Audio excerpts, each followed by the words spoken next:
1. Hello, everyone. This is Gary Wilson, and welcome to this week's Real Estate Investing for Professional Men and Women, the podcast for you. You're probably a fireman, policeman, dentist, orthodontist, engineer, teacher, usually professional and often business owner. So you found the right home if you're looking to invest in real estate and leverage. Maybe you've got a dental practice, so you're wondering, how can I leverage this to generate passive income so I'm not stuck behind the chair when I'm 65 years old? Well, this is what we talk about. We invest honorably and ethically in the areas we do invest in. It's win-win across the board. And this is not the no money down, no refinancing stuff. There's a place for that. It's just not every place.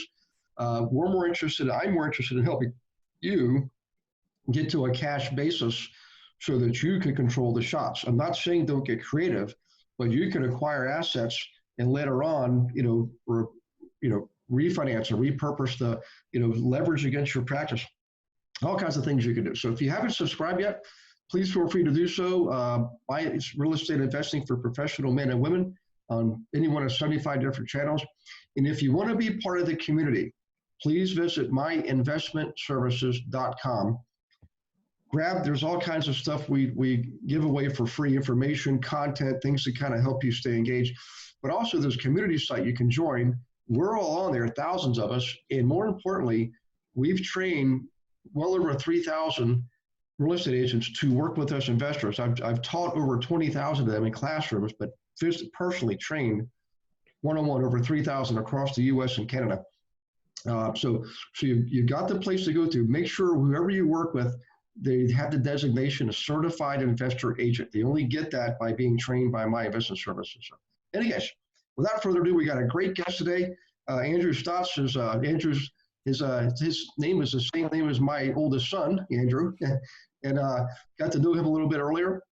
Great guy. He's got an excellent, varied, and very fascinating history, personally and professionally. He lives in Bangkok.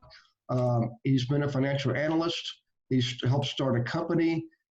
He's got a couple of good things going on right now to help all of us entrepreneur types do a better job of investing and making good decisions. And I'll tell you what, his podcast is my worst investment ever. I hope I didn't get that too badly there, but make sure you mention that, Andrew.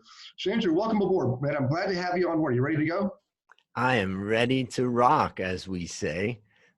Awesome. Hey, if you wouldn't mind, I love your history. If you wouldn't mind, share your history with everybody. Kind of paint the picture. Who is Andrew Stotz, and then we'll get into some content that will really be able to resonate with them. Okay. Why don't we start with today? Today, okay. I live in Bangkok, Thailand.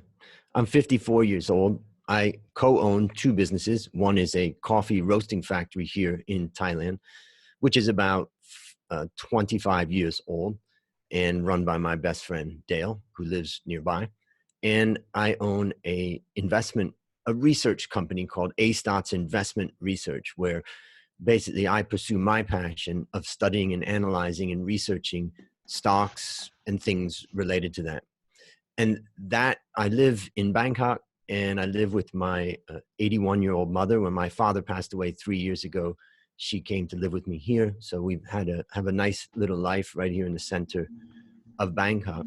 And I have a PhD in finance. I got my PhD when I was 50. I did it at a university in China, going back and forth between Thailand and China, because I wanted to learn more about China and do it in a way where I kind of didn't have a financial commitment. It was a time commitment and building relationships. And I've written different books about investing. In particular, probably the one that's most interesting is for your audience is How to Start Building Your Wealth Investing in the Stock Market, which I wrote for my 5 nieces. Now, that's today, but I want to go back to when I was 14.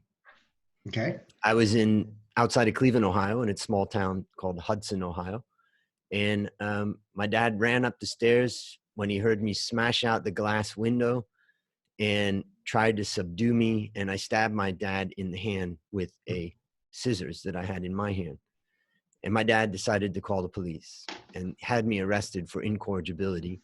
I went to the Akron jail at the time for juveniles for 2 weeks. And then I was in a foster home until for about 2 or 3 months. I later came back with my family, but what was driving this was trouble with alcohol and drugs. And I went in and out of 3 different rehabs and eventually managed somehow to get clean and sober at the age of 17. And so I've lived a life of sobriety from 17 to today, 37 years. And what has unfolded and what was promised to me when I was getting sober was that, I could have anything. And truly, I feel like I've had the opportunity of a lifetime. I moved to Thailand 28 years ago. So I really have a life here in Thailand, and I built a career in finance here. And so that's a little bit of background about me. Well, that's a pretty hearty background, and I thank you for sharing. I thank you for your candor too, because I think it's really important for people to recognize. And a lot of us, we go through life almost like feeling like we don't want to be found out. And the reality is all of us have whether it's us, family members, things that have happened that keep us humble, right? Keep us grounded, keep us real.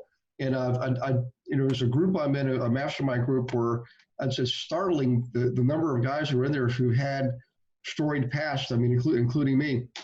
And some of them, even serve jail time. That doesn't. I wanted to have any bad impressions of them because they're great guys. It just, early on, sometimes we're I think our hormones are running wild, and we just don't have the guys. We haven't been humbled yet.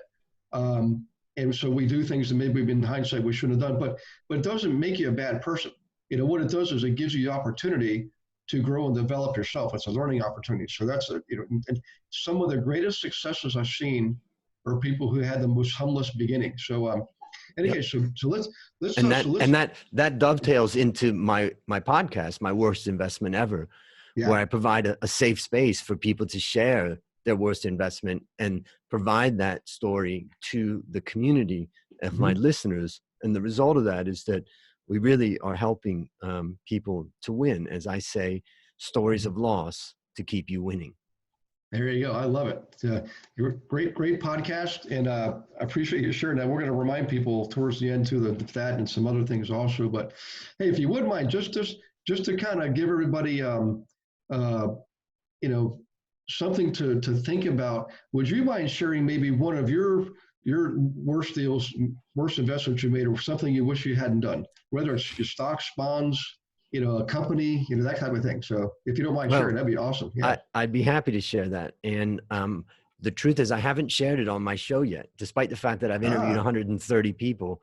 And I'm going to go over the highlights of it. But before I do that, I'm going to mention that there's 6 common mistakes that I've found from all of the guests that I've had. Number 1, the biggest mistake that people make is they fail to do their research. Number 2, they fail to properly assess and manage risk. Number 3, they're driven by emotion or flawed thinking. Number 4, they misplace trust. Number 5, they fail to monitor their investment. They make it and then they don't follow it up. But number 6 is a catch-all, and it's the one that is my worst investment ever, and that is invested in a startup company. Yeah. And this one takes down the best of us because it's so exciting. And I invested in a startup company of a good friend of mine, great idea, brilliant guy. And basically to make a long story short, we hit a point after maybe a year or so where I had been funding this business, and basically it just was clear that it was going to take a lot to get to the next level of this business. And I felt like we just weren't going to be able to get there. And I was not ready at that point to go out and raise money from other people based upon where we were at the time. So I had to call it a day on that one. And it was painful. I lost a lot of money on it. And, we all were hurt in it, so that one was really one of the most painful. And, one of the hardest parts about it was that, I was president of the CFA, Society Chartered Financial Analysts in Thailand. I was voted the #1 analyst in Thailand. I have a good reputation. And there I was fumbling and messing up and just making all the mistakes that I knew I shouldn't have been making. And part of the reason why I started the podcast is to remind ourselves to don't kick yourself too hard when you are making mistakes. Get back up from them. Yeah, yeah. So, successful people, it's not that we don't make mistakes, we do, but a successful person, ad libbing here, falls off the horse, they get right back on the horse again. You've got to, and be realistic. I mean, take stock of what happened, and who you are as a person, and what was your role in that mistake, because that's the only way you're going to learn. And great coaches always say this: say, look, you got to be straight with me. You got to tell me exactly everything. Can't hold anything back, because if I don't know, I'm not going to be able to do the best job I can to help you. So being candid, especially with yourself, is absolutely one of the most critical things. So I appreciate you sharing that, because I know I've had opportunities too. And, people say, hey, would you mind giving me a hand? I want to start this business and I'll make you an investor and all this kind of stuff. And um, the funny thing is it's one of those, it's a tough, your heart's saying you want to do it because they're a loved one or whatever the case is. But yet, your intuition, your better judgment saying, you better put the brakes on this one. But what do you do in those situations? You just have to go forward and live with the results. And often, at IPOs and business startups, a lot of them, they might even have it's like the shooting star syndrome. They do great for a bit, and all of a sudden it just stops, or they try to add something to it, or branch off in some other market they shouldn't have branched off to do. It's all kind. I've seen so many things, so much risk. But let's do this. So one thing I'll say is that after going through those 6 mistakes, I also have 6 strategies to protect against them, but I'll only talk about the one related to my mistake. Okay. And that is, start from the reality that you'll probably lose all your money. Uh-huh. When for number 6, investing in a startup, the reality is you'll probably lose all of your money. Yeah, if you're super lucky and all of that, you're going to make some money. And if you're ultra lucky, you're going to make a ton of money. But the statistics tell us that you're going to lose. And it's not like investing in something like a real estate or a stock or something like that, or an index or something. You're going to lose all of it. Mm-hmm. It's a binary decision. And once you bring yourself into that mentality, it can help to think, okay, wait a minute, what am I doing? And so that's my advice on how to protect yourself from the mistake I made. Yeah. Hey, now, are there any tools or things that are readily available to people, like a dentist listening right now? He's worked all day, got a good practice going on. He's got some savings. He's always got to think for the future, and he's thinking, okay, I could be conservative with some of my assets, and I could be more aggressive with others. But is there something like an online service or something you provide yourself that they can use to just learn some basics of analysis, basics of analyzing? Yes. Yeah. So I would say the first thing is the easiest and the lowest cost thing is go to my site, myworstinvestmentever.com, Mm-hmm. and listen to some stories and use that for self-learning to protect yourself. There's a lot of great people on there with a lot of depth of knowledge. The second thing is that if you want to spend a little bit of money, go to Amazon and get my book, How to Start Building Your Wealth Investing in the Stock Market. I've laid it all out there, and it's, $10. For those Mm-hmm. people that want to go to the next level, say, I really need help to get to that, I've taken that book and created it into an online course, which then allows people to get into membership, which I can provide the link to that course, in the show notes to you. But then that course would be a way that you could absorb the content through video and my teaching, and then also become part of the community and really it's very simple what I advocate. And that is, first of all, stocks and the stock market is where most people should have most of their money. All the other asset classes are like bonds and things like that. They're just things that help us to kind of protect ourselves. They're risk management in some ways. Mm-hmm. And when I look at real estate, for the average person, real estate is just their home. Mm-hmm. Right. Necessarily need to go out and buy fancy real estate instruments in the stock market or REITs or something like that. And then but for people that are into real estate, well, then that's a business. Mm-hmm. And business, your own business or investing in a business and trying to generate income and wealth, comes from that. And I like to say that when I say in the podcast is what I really believe: create, grow, and protect our wealth. And what I try to teach people is that you never, ever go into the stock market to create wealth. You Okay. create wealth through the difference between your income and your expense. And that income may come from your job. There are people that could make $100,000 and their expenses are $40,000. That $60,000 is wealth that's being created. Or it could be that you do a real estate business or any other type of business where you, at the end of the day, at the end of the month, you add it all up and you say, well, we did $300,000 in revenue and we had $250,000 in costs. Therefore, $50,000 is my profit. And that is the creation of wealth. The stock market is there to help us grow that wealth. And as we get better at that, then also we learn how to protect that wealth through the stock market. And that's really to sum it up, that's what I teach. Okay. Well, it sounds conservative and in a good way, a positive, which is what a lot of people really need to hear.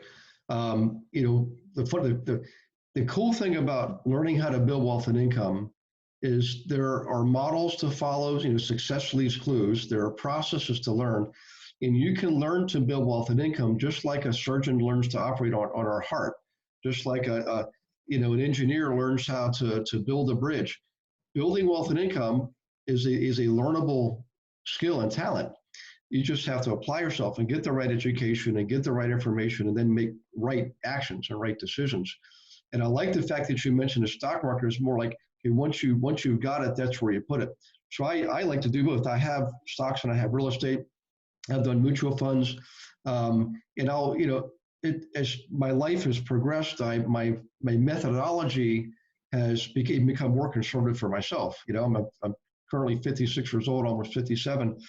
And so I don't take aggressive steps like I did when I was in my 20s and my 30s, but I don't have to, number one. Number two is I really have benchmarks. I say, okay, no matter what I do, I'm never going to risk more than 10% of what I've got. It's just my rule. I don't care how sweet the deal looks. I don't have to do that. So I'm not going to.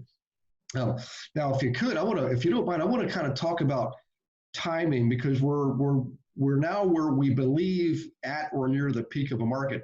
We don't really know when it's going to head south. We already see some indicators, but the last big recession, people were calling for 5 to 7 years before it really hit the skids. And I think it's really healthy. I looked at a lot of the factors like, hey, we're probably going to be okay, at least for the short term. But in spite of that, what advice could you give people relative to timing? Sometimes it's when you're at the bottom, it's pretty obvious when you realize, okay, we were just at the bottom. And you top after. In hindsight, we're all geniuses. But when it comes to stocks, do you have a certain philosophy or suggestions that you would recommend? So let me walk you through that. The first thing is that because I live in Asia, I look at stocks all around the world. So I look at the US and non-US stocks. Let's just classify it into those two groupings. Okay. If I look at the US stock market, it's getting pretty close to a bubble. Now, if I look at the non-US stock markets, they're super cheap. Like most of the stock markets around the world have fallen quite a bit compared to the US, which has continued to rise. But you could argue that the US market is really on its final doses of heroin before the eventual withdrawal. The doses of heroin, meaning the injections of money, the lowering of interest rate, all of these things that provide a lot of oomph to the market. So the first thing is that realization, and I think you're right to say we're getting pretty close. Now that could be 1 year away, that could be 2 years away, it could be 1 month away. And of course, markets fall faster than they rise also. So they can come down very, very quickly. That's the first thing. The second thing is to think about the different types of people out there. Now, I want to take the simplest situation. Take, let's say, one of my nieces. And she's making good money every month, and maybe she has $2,000 to put in the stock market every single month. Now, my advice to her is don't even look at the stock market. Forget about it. Why? Because her time horizon is she's 25 years old and she wants to retire when she's 60. So we're talking about many, many years. It doesn't matter. Plus, she's putting in $1,000, $2,000 a month. it's a tiny amount, and the impact of the market going down, she's going to also be contributing that same amount of money when it's down. So because she's contributing it's more important to be contributing on a consistent basis than to try to time the market. So that's the first piece of advice is, if you're contributing on a regular basis to the stock market, keep doing it. And it can hurt a little bit, but I wouldn't worry about it, because your goal is to have wealth in the long run. So this is the first person I would talk about. Yeah, well, I appreciate that. The funny thing is I've been through some, at least 4 cycles since I got out of college, and of course, one major one, another one was, of course, a tech bubble. But the funny thing is, I don't want to sound like I'm glib or callous, but I don't even really worry about it anymore, because when people say the market's going to go down, I'm like, well, of course it is. It's either going to be going up, it's going to be going down. It's just part of the natural business cycle. And I heard a great saying from someone one time. He said, you know what? I just learned to expect challenges and adversity and trouble in life. And that way, when it happens, I'm not shocked by it. I can just do what I've got to do. But the thing is, in the market, just recognize the fact, it's definitely going to go down, so don't let it stress you.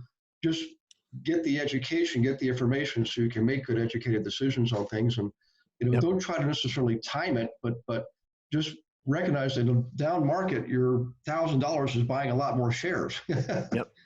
So let's look at another simple example of somebody who is somewhat new to the market. They have some money. Maybe they read my book, they read some other books. They're like, yeah, this is great, I want to put money in the market. My advice to them is, don't do it right now. Now, what I'm talking about is a lump sum investment. Okay. Now, if they tell me, I just want to start investing $1,000 every month, do it, particularly because you've got a long time horizon to get to where you need to get.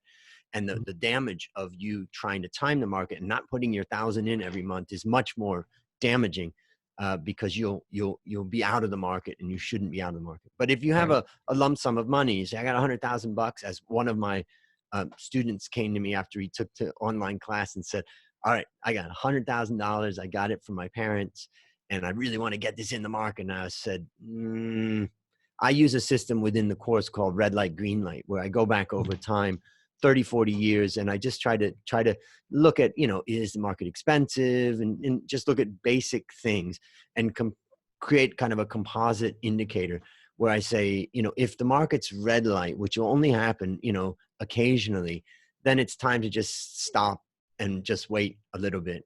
And if the market's green light, it's pretty low. But I don't use it as trying to forecast anything. I just use it as a guide to kind of warn us. So now let's talk about the third person. The third person is someone who has a portfolio right now.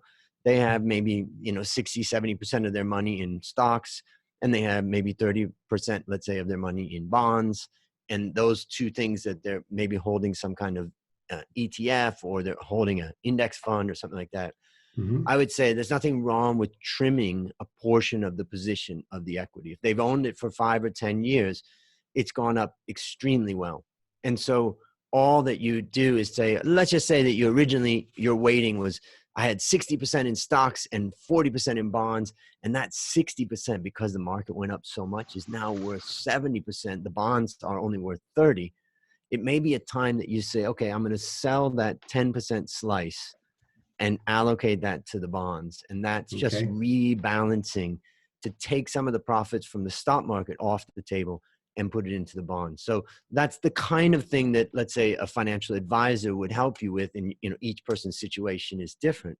But that type of thing is the type of thing that you could consider doing at this point. So that's a scenario for 3 different people. Okay. Well, I appreciate that, because I like the fact that it helps people see for themselves what they maybe should be doing themselves. And my recommend, obviously, is go read your books, and go to the website, listen to the podcast, and get some real life stories. I mean, wherever we are, our best thinking got us where we are today. And if you want different results, you've got to have different thinking. In order to do that, you've got to start thinking at that level where you want to be. You've got to think at that place. In order to do that, you have to associate with people who already are there. You've got to read their books and take their programs and go to their conferences and so forth. So That's the biggest investment people can make is in themselves. You can never lose knowledge. There you go. I love it. I love the library. I've got unfortunately most of my library is in storage right now, but I've accumulated over 3,000 books over the years, and gobs and gobs of programs, and every one of them I can tie back to, decisions I've made for success and things like that. So, but it's kind of fun. What's fun about that is I was just going through a book that I read 20 years ago. Mm-hmm. And I was looking at the things that I underlined, and then in the back of the book, I wrote notes. And I thought to myself, God, this book is just so familiar to me. Mm-hmm. Like it really resonates. And I realized, that's because I read it, I digested it, and I implemented, part of what I learned in it, and it became part of my life. And that's why that book is so comfortable for me. Yeah. Well, I like that. Hey, if we could talk about one more thing, I know we're getting close here. Obviously you've lived in Ohio, lived in California, of course, live in Bangkok. So when it comes to geographical influences, of course, in the U.S., Canada is very closely tied to us. Their economy kind of very closely tied to us, obviously. And a lot of the other countries that are English-based countries, England, Australia, New Zealand, very similar. So as far as someone, and people listening to this are in like 30 different countries. So people listening to this, you mentioned the U.S. stock market, really, really up there now. And a lot of other places in the world, it's a lot more better. There's better deals, better bargains out there. So people listening, geographically speaking, like just take the United States. Are there parts of the U.S. or certain market sectors like utilities versus manufacturing? Anything that you think of right now? Hey guys, what? This is probably a safer place for the moment because of where we are in the market in the U.S. I guess what I'm going to ask you, geography and also the type of industry, which is often geographically based also, Well, I think if we talk about geographically in America, it's a little bit harder than, let's say, country by country, because we don't have regional stock markets and things like that would give us specific exposure to that particular region. Mm-hmm. So I'm gonna leave that one. But what I would say is that generally, the first thing that we can see, if you look at the U.S. stock market and you, let's say you're using a broker or whatever, ask them, can you show me the performance of the stock market if we exclude the tech companies? And what you'll find is that the stock market hasn't performed nearly as well as it shows if you exclude the tech companies. So I think the first thing to realize is that most of the success that the U.S. has had has really been driven by tech. Mm-hmm. So that can also tell us that maybe tech's starting to get a bit expensive. So that's one that I would say be careful about. The second one to be careful about, and we've already seen it happening, is stocks and companies that are, you could say, cyclical. You could also say that they are discretionary items like cars and refrigerators. Those types of companies and those types of sectors are already starting to suffer and show some signs of weakness. Mm-hmm. And the result of that, is that you probably want to stay out of those types of things. So then what type of sectors would be interesting then to look at? You could look at healthcare, because no matter whether the economy is up or down, people are going to be spending on healthcare. You could look, and for that, you could look at, let's say, an ETF in the market. You don't have to buy any one specific healthcare company because, who knows what to buy. Mm-hmm. And then the second thing that you could look at is, a consumer staples type of companies, which are, food companies and the like. And then after that, you could say, some other utilities also is one that tends to stays strong when everything collapses. So if you're saying, look, I want to keep my allocation in stocks at 70%, then the possibility of rotating that a little bit is, part of it. But in any of those cases, I would highly recommend that people just never do all or nothing type bets. Tilt your portfolio. Don't make massive changes in it. Yeah.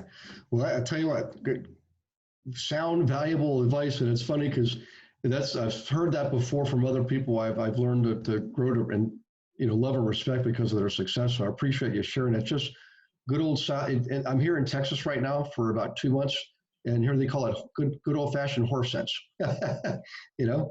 So it's funny how you never notice, Andrew, some of the most profound truths in life are also the most simple, you know. But a lot of times we have to have the education so that we can be aware of these simple truths and these profound truths. But hey, if you wouldn't Yeah, mind, that's a great lesson, that yeah. all the complexity that's thrown at us in life, and life just gets more and more complex. Mhm. The reality is, I also wrote a book about one of my idols, Dr.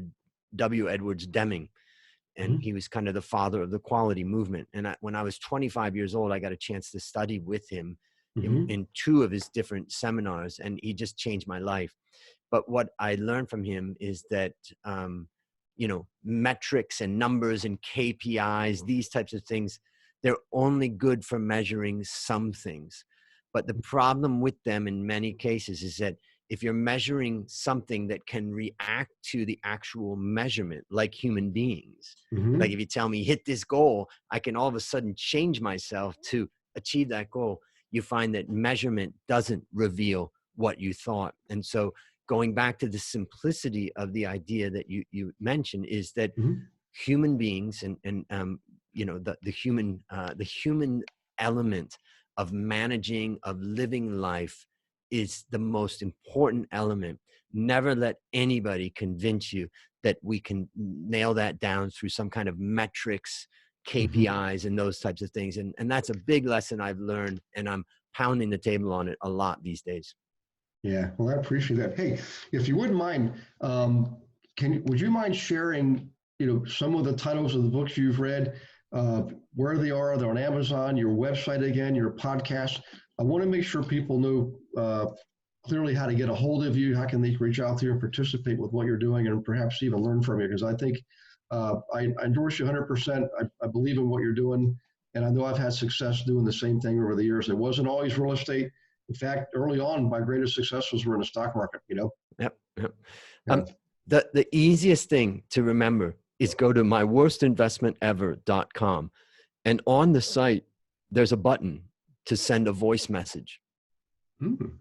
It goes directly to me. So I highly recommend you just go to that. It'll say, type in your email address and leave a voice message. And Mhm. then that will come directly to my inbox. Now, if you say, okay, I don't want to do that, I just want to send you an email right now, send it at at andrewstotz.com. And that gets me directly there. For those people that want to get the book, you can go to how to start building your wealth investing in the stock market, and you can find that on Amazon.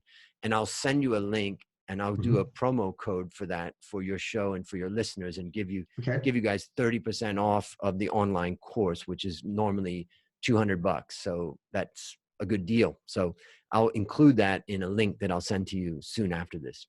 Okay. Well, thank you for doing that. Thank you for your generosity. And also, I think I speak for everybody, Andrew, and I say thank you from the bottom of my heart for sharing your precious time. I know you're halfway around the world right now, and you're a busy guy, and sharing your expertise like this, I mean, it's a wonderful blessing for a lot of people. And that's why I say thank you for many, many, many people. And for those of you listening, thank you for participating and listening to the podcast. If you haven't, uh, signed up yet, subscribe. It's real estate investing for professional men and women. And Andrews is my worst real estate investment ever. I mean, sorry, my worst investment ever. Okay. And also go to myinvestmentservices.com, look at the community site, join up. You can get stuff for free, information just to help you get your feet wet. And just start where you are right now. Just start right here, right now, with what you know and who you know, and where you are and what you got. Be realistic about it. And there's guys that'll help you progress and grow. I didn't get by myself. I had help. So don't be afraid to ask for help. So in any case, have a wonderful rest of the week. We'll see you on the next podcast. In the meantime, God bless you and your families, and have a great night.